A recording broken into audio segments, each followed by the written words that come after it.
আলাইকুম না বললেই নয়। এখানে দেখা যাচ্ছে এক গরিব মানে অসহায় মানুষ এখানে দেখা যাচ্ছে বাড়ি ঘরদের বন্যায় পানিতে ডুবায় ফেলাইছে। এখন দেখা যাক তাদের সাথে কথা বলবো। তাদের সাথে না কথা বললে তো বোঝা যাবে না যে তারা কিসের জন্য এখানে উপরে রয়েছে।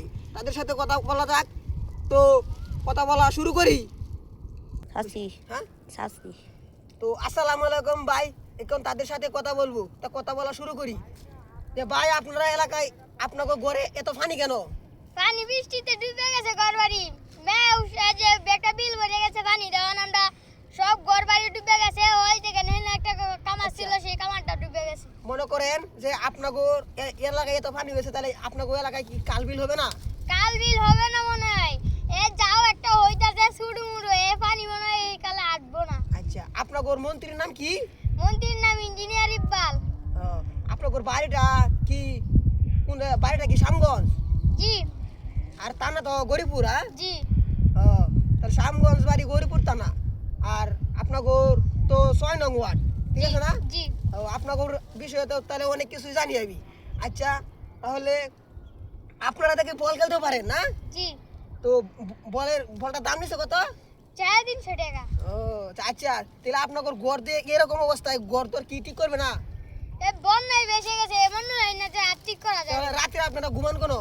ঘুমাই চালের উপরে। ওরা কষ্ট করে না? জি। সেটাকে আপনার ভাই? জি, ছোট ভাই। আমি আগে বলে ফেলছি। হ্যাঁ, জি। আচ্ছা, তাহলে সেই কথা বাদ, এখন এই বিলের নাম কি? বলা বিল। বলা বিলে যেহেতু এই বিলটা বলা বিল, তাহলে আবার এই বিলে থেকে কোন বিল পর্যন্ত কাল যাবো? বলা বিল থেকে কোন বিলটা পর্যন্ত? শীতলা বিল পর্যন্ত। আচ্ছা, বলা বিল থেকে নাকি সিদ্ধা বিল পর্যন্ত? সিদ্ধা বিল পর্যন্ত যেহেতু কালটা যাইবো, এই কালটা মনে করেন বেশি পার হইতেছে না। আগে তো এটাই বলেছিলেন। জি। বেশি পার যখন হইতেছে না, তাহলে মন্ত্রীকে যদি আপনারা বলেন তাহলে তো এই কালটা আরো অনেক পার হবে। জি। তো মন্ত্রী সাহেবকে আপনারা কি কিছু বলেন নাই?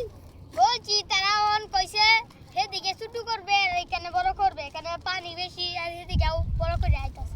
আচ্ছা, আমি এদিক দিয়ে আসার সময় দেখছি আবার কালের কাজ বন্ধ। কাল নাকি আবার শুরু করবে, আবার পার করবে।